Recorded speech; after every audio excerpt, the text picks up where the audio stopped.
So today we're going to look at another story about three guys who were also in exile in Babylon. They had a choice to make about whether to worship God or whether to worship an idol. They were called Shadrach, Meshach, and Abednego.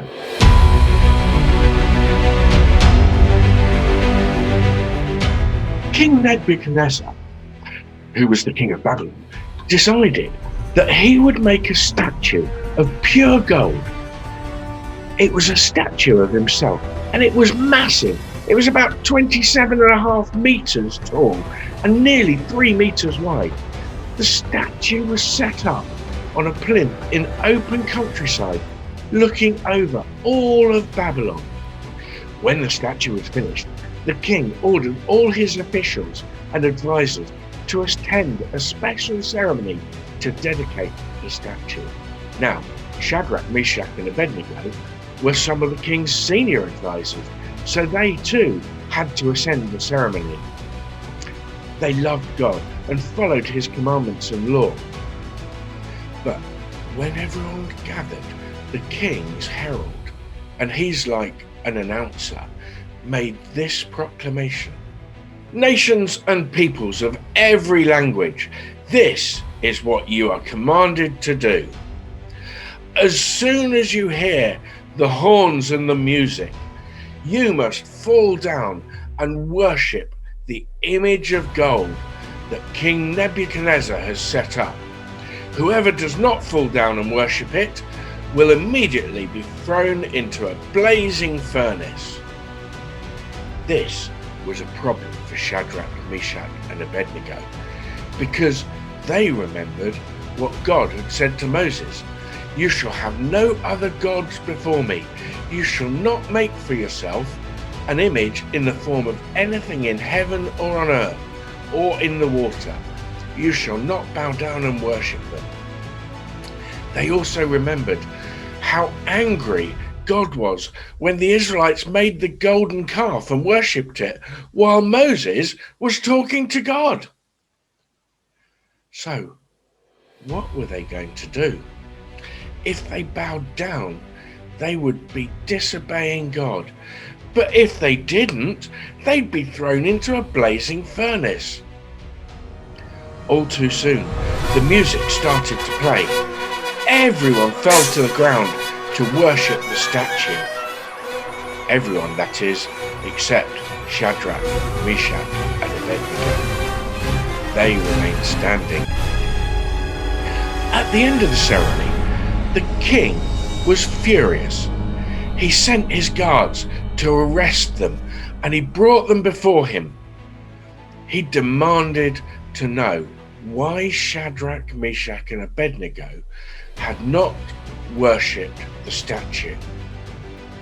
They replied, "King Nebuchadnezzar, we don't need to defend ourselves to you. Our God is the one true God, and if you throw us into the blazing furnace, he can save us. But even if he chooses not to, you should know that we will never serve and worship your gods or the idol that you've made, because our God created the very gold that you made the idol out of."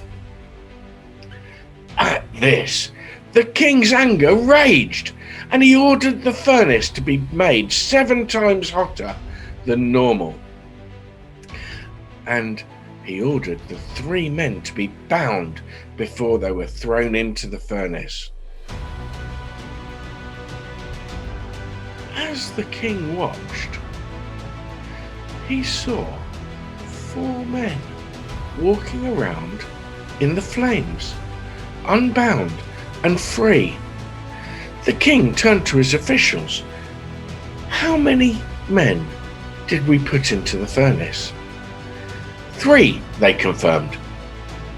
"Why can I see 4 then? And one of them looks like God." Then the king shouted, "Shadrach, Meshach, Abednego, servants of the Most High God, Come out of the furnace and come here." As soon as they came out, everyone crowded around, amazed that they were completely unharmed. Not even a single hair on their head had been scorched. The king fell to the ground and proclaimed, "Praise be to the God of Shadrach, Meshach, and Abednego, who has sent an angel and rescued his servants.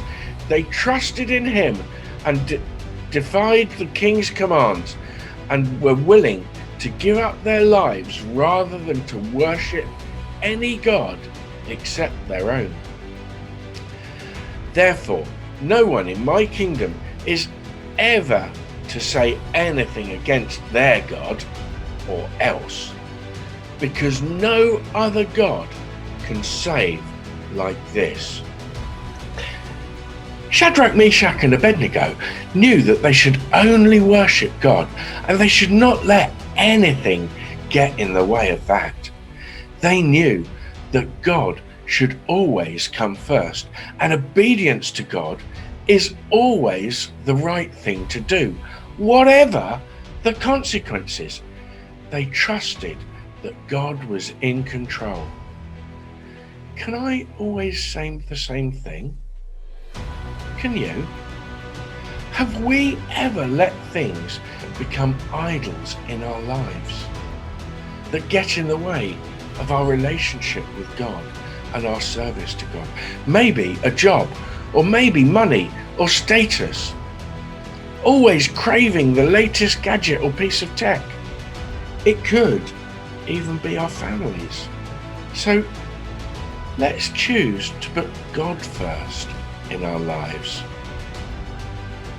He is in control, and if we trust him, he can do amazing things, just like he did for Shadrach, Meshach, and Abednego.